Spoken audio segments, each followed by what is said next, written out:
तालुक्यातील शेतकऱ्यांच्या विविध समस्यांसाठी मूर्तिजापूर तहसील कार्यालयासमोर पेंडॉलमध्ये 4 सप्टेंबर पासून शेतकऱ्यांचे साखळी उपोषण सुरू आहे। शासनाकडून या शेतकरी आंदोलनाची प्रशासनाकडून कोणत्याच प्रकारची दखल घेण्यात आली नाही। अखेर राजू वानखडे जनमंच प्रगतिशील शेतकरी मंडळाचे अध्यक्ष हे आजपासून आमरण उपोषणाला बसले आहेत। आज सहाय्यक निर्बंध अधिकारी वायपी लोटे यांनी उपोषणकर्त्यांशी चर्चा करून उपोषण सोडण्याची विनंती केली, पण शेतकरी लेखी आश्वासन असल्याशिवाय उपोषण सोडणार नाही या मागणीवर ठाम आहे।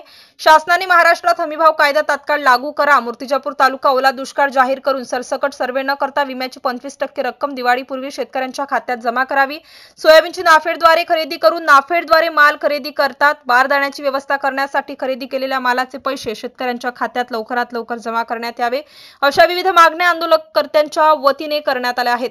याबाबत शेतकऱ्यांना न्याय न मिळाल्यास शेतकऱ्यांचे आंदोलन उग्र रूप धारण करणार असल्याची माहिती उपोषणकर्त्यांनी दिली आहे। MCN न्यूज मराठी करिता धनराज सपकाळ, अकोला।